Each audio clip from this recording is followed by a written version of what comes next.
Hello बच्चों, good morning. अगले दिन के क्लास में हम बताए थे आप लोग को कि जीव विज्ञान किसे कहते हैं। तो जिसके अंतर्गत जो है जीवधारियों का अध्ययन किया जाता है उसे जो है जीव विज्ञान यानी कि बायोलॉजी कहते हैं। तो उसमें दो प्रकार की चीजें हम बताए थे कि दो शाखाएं होती हैं, एक जूलॉजी, दूसरा जो है बॉटनी। तो जूलॉजी में जो है जंतुओं का अध्ययन करते हैं और बॉटनी में जो है पेड़ पौधों का अध्ययन करते हैं। इसके बाद अगला जो नंबर हम बताए थे कि जीवधारियों के जो गुण लक्षण जो होते हैं उसमें वृद्धि एवं जनन के विषय में हमारी चर्चाएं जो यहाँ पे चल रही थी। तो आज इस टॉपिक में जो है जनन क्या होता है इसके विषय में आप लोग को बताया, यानी कि रिप्रोडक्शन, जीवों में जनन क्यों हो सकता है उसी के विषय में जो है यहाँ पे हम लोग पढ़ेंगे कि जनन जो है किस प्रकार से होता है। जनन पारिस्थितिक तंत्र को जो है संतुलित बनाए रखने के लिए जो है जनन जो है सबसे ही महत्वपूर्ण है, जिसमें पारिस्थितिक तंत्र के जो समूह होते हैं वो जो है एक संतुलित होकर जो है एक स्वच्छ वातावरण विकसित करते हैं। तो जो जनन आप लोग पढ़ रहे हैं यानी कि रिप्रोडक्शन, जीवों में होने वाली वह प्रक्रिया जिसके अंतर्गत जीव अपने ही समान जीव को उत्पन्न करते हैं यानी कि जन्म देते हैं। जीवों में होने वाली वह प्रक्रिया जिसके द्वारा जीव जो है अपने ही समान जो है संतान की उत्पत्ति करते हैं, उसको हम लोग बोलते हैं जनन यानी कि रिप्रोडक्शन। रिप्रोडक्शन जैसे मान लीजिए कि यदि हाथी है तो हाथी का बच्चा जो है हाथी होगा। नीम के पौधे का यदि बीज है तो उससे जो है एक नए नीम के पौधे का जो है निर्माण हो जाता है। यदि आम का एक बीज है आम के पौधे का तो उसके द्वारा एक आम का नया पौधा क्या होता है, विकसित हो जाता है। ऐसा नहीं कि आम का पौधा है और नीम का पौधा विकसित हो जाए, जामुन का पौधा विकसित हो जाए, ऐसी तो बातें नहीं है।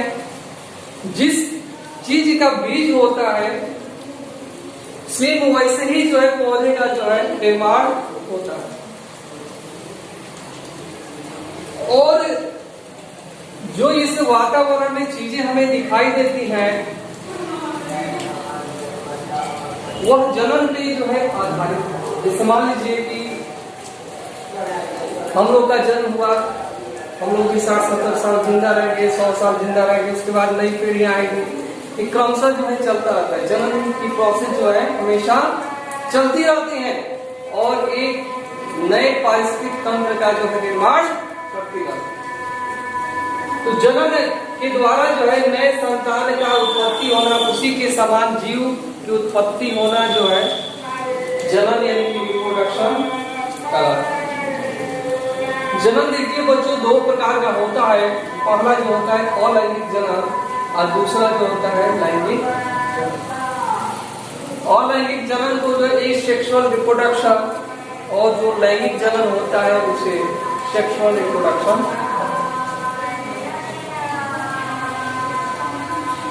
जो यहाँ पे अलैंगिक जनन होते हैं इसको जो है एसेक्सुअल रिप्रोडक्शन कहते हैं। इसके अंतर्गत जो है सिर्फ एक ही जनन की आवश्यकता पड़ती है, विपरीत जनन की आवश्यकता नहीं पड़ती। इसमें सिर्फ एक ही जनक होगा तो उसमें जो है जनन की प्रक्रिया जो है पूरी हो जाती है। एक ही जनक के होने की वजह से इसमें जनन की प्रक्रिया जो है पूरी हो जाती है। उस प्रकार के जनन को बोलते हैं अलैंगिक जनन यानी कि एसेक्सुअल रिप्रोडक्शन। जैसे मान लीजिए कि यहाँ पे देख रहे हैं कि एक ही जनक है और इस एक जनक से जो है दो संतान की उत्पत्ति हुई है। इसका जो डीएनए है, ये जो जनक है इनको बीच से यदि काट दिया जाए, ऐसे जो नए संतान की उत्पत्ति हुई है इनका भी डीएनए और इनका ये तीनों का डीएनए समान हो गया। इनके गुण लक्षण धर्म हर एक स्थितियां जो है समान होंगी, इनकी अनुवांशिक स्थितियां भी समान होंगी। जो लक्षण इनमें पाए जाएंगे वही लक्षण इनमें भी पाए जाएंगे, वही लक्षण इनमें भी पाए जाएंगे, क्योंकि इनका डीएनए जो होता है समान होता है, इनके गुण जो है आपस में समान होने की वजह से इसको बोलते हैं क्लोन। क्लोन का मतलब होता है नकल, क्लोन का अर्थ होता है नकल। तो एक ही समान यदि उनका गुण पाया जाता है तो उसको क्या बोलते हैं बच्चों? क्लोन बोलते हैं। दोनों आपस में नकल होते हैं, समान होते हैं। और जो ये अलैंगिक जनन है ये पादप और जंतुओं दोनों में पाया जाता है। ऐसी बात नहीं कि जंतु में पाया जाए पादप में ना पाया जाए, पादप और जंतुओं यानी कि दोनों में पाए जाते हैं, परंतु पादप में अलैंगिक जनन बहुत तेजी से होता है। जंतुओं की अपेक्षा पादपों में जो अलैंगिक जनन होता है वह जो है तीव्र गति से होता है। और जो जनन की प्रक्रियाएं होती है इसमें कोशिका का जो है विभाजन होता है और एक जो है नए जीव की उत्पत्ति होती है। इसके अंतर्गत जो है एक कोशिकीय जीव आते हैं। दो प्रकार के जीव होते हैं, एक कोशिकीय जीव और बहुकोशिकीय। अब इसके में जो है जंतुओं में जो है एक सेक्सुअल रिप्रोडक्शन यानी अलैंगिक जनन में कौन कौन से जंतु आते हैं? तो अमीबा और यूग्लिना। नाम याद रखिएगा, पेपर में लिखना पड़ता है। जो भी जीव है उनका नाम जो है याद रखना सबसे महत्वपूर्ण। अब देखिए दूसरा जो जनन होता है, पहले जनन के विषय में बता दी कि सिर्फ एक ही जनक की आवश्यकता पड़ती है। मान लीजिए कि ये जनक है, इन्हीं के द्वारा दो नए संतान की उत्पत्ति हुई है। इसमें जो है नर और मादा सिर्फ एक ही रह गया, तो नर है तो मादा। और दूसरा जो बच्चों है ये जो है लैंगिक जनन यानी कि सेक्सुअल रिप्रोडक्शन। सेक्सुअल रिप्रोडक्शन, तो जो सेक्सुअल रिप्रोडक्शन होता है तो ये क्या होता है? तो दो विपरीत जनकों की आवश्यकता होती है, उसे कहते हैं सेक्सुअल रिप्रोडक्शन यानी कि लैंगिक जनन। पहले वाले में जो सिर्फ एक ही जनक की आवश्यकता पड़ती थी, परंतु ये दूसरा वाला जो है लैंगिक जनन में दो विपरीत जनकों की आवश्यकता पड़ती है, उसको हम लोग बोलते हैं लैंगिक जनन यानी कि सेक्सुअल रिप्रोडक्शन। जैसे मान लीजिए कि यहाँ पे फिगर के माध्यम से समझाया गया है कि जो सेक्सुअल रिप्रोडक्शन होता है ये क्या होता है। यहाँ पे जो है दो जनक हैं, ये नर और ये मादा। नर से जो है नर युग्मक बनते हैं और मादा से जो है मादा युग्मक बनते हैं, जिसे गामेट बोलते हैं। और नर में जो है शुक्राणु पाए जाते हैं और मादा में जो है अंडाणु पाए जाते हैं। और दोनों में जो है फर्टिलाइजेशन की क्रिया होती है और क्रिया के उपरांत जो है युग्मनज का निर्माण होता है, जिसे हम लोग बोलते हैं जाइगोट। यानी कि शुक्राणु और अंडाणु के मिलने के उपरांत युग्मनज का निर्माण होता है, जिसको बोलते हैं जाइगोट। और जाइगोट से जो है एक नए शिशु का जो है निर्माण होता है। इस प्रकार के जनन को बोलते हैं बच्चों लैंगिक जनन यानी कि सेक्सुअल रिप्रोडक्शन। सेक्सुअल रिप्रोडक्शन में जो है दो विपरीत जनक है। यहाँ पे देख रहे हैं कि यहाँ पे नर है और यहाँ पे मादा है, और इनमें जो है फर्टिलाइजेशन की क्रिया हुई है, उसके द्वारा एक जाइगोट बना है, जिससे नए संतान की उत्पत्ति हुई, जनन हुआ। अब इसके बाद से जो अगला टॉपिक आ रहा है कि अलैंगिक जनन की विधियां। अलैंगिक जनन की विधियां, अलैंगिक जनन आपको बताए हैं कि पौधे और जंतु दोनों में होता है, परंतु पौधे में जो है तीव्र गति से होता है। तो जो अलैंगिक जनन की विधियां है उसमें जो पहला विधि है द्विविभाजन, बाइनरी फिजन। बाइनरी फिजन, इसमें क्या होता है बच्चों? बाइनरी फिजन का मतलब ये होता है कि जो है एक जनक है, जन्म देने वाले को जनक बोलते हैं। ये जो है डीएनए है, सेल वॉल है, बाहर वाला हिस्सा। सेल वॉल जो है बाहरी वातावरण से जो है जीव की रक्षा करता है, इसको बोलते हैं सेल वॉल। ये जो है एक जनक के द्वारा जो है, और ये डीएनए है, ये अगला प्रक्रिया में जो है ये डीएनए इसका जो जनक होता है यहाँ से सिकुड़न आ जाती है, इसमें सिकुड़न आई है, देखिए आप लिखा है सिकुड़न।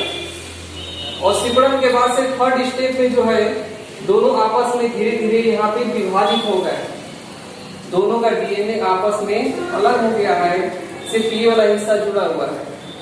लेकिन अगले स्टेप में आप लोग देख रहे हैं ये दोनों जो है डीएनए आपस में क्या हो गए हैं, पूरी तरह से जो है अलग होकर दो अलग जीव का जो है निर्माण कर चुके हैं। और इनका डीएनए समान होने के कारण जो है इसको बोलते हैं क्लोन। डीएनए समान होने की वजह से इसको हम बोलते हैं क्लोन। इसमें कौन कौन से जीव आते हैं, तो अमीबा, यूग्लिना और प्रोटोजोआ सम के जंतु आते हैं। यानी कि द्विविभाजन में दो नए जीव की उत्पत्ति हुई है। द्विविभाजन यानी एक जीव से दो जीव का निर्माण होना, एक जीव से दो जीव का निर्माण होना ही क्या कहलाता है, बाइनरी फ्यूजन। तो इस प्रकार से जो है ये रहा आपका द्विविभाजन यानी अलैंगिक जनन की विधियां में पहला विधि हम बता दिए हैं।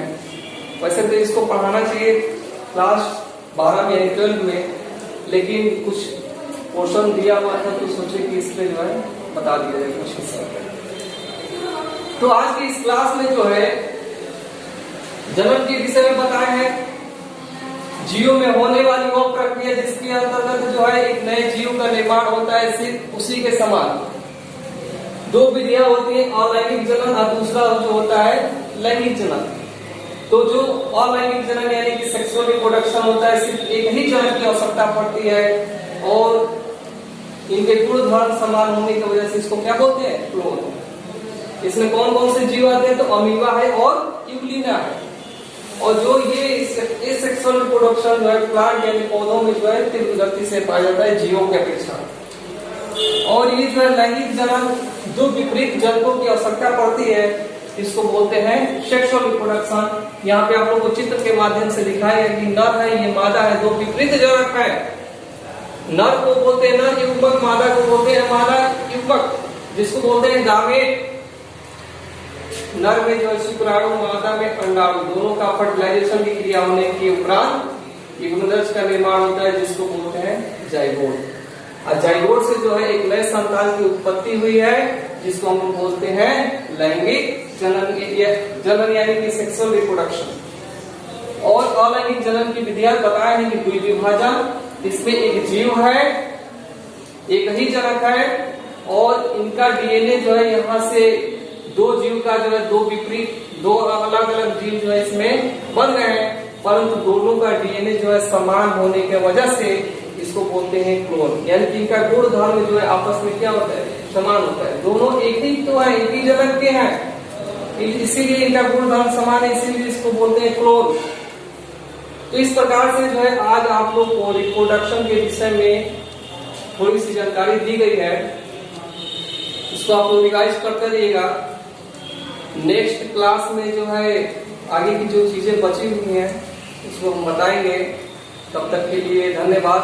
जो चीजें पढ़ाई जाए कम से कम उसको जो आप लोग पढ़ते रहिएगा, तो रिवाइज करते रहिए। ये जो है आप लोग का 11 का जो है दूसरा क्लास है। तीसरे क्लास में जो है जो चीजें हैं आगे उसको बताई जाएंगी। तब तक के लिए धन्यवाद, थैंक यू।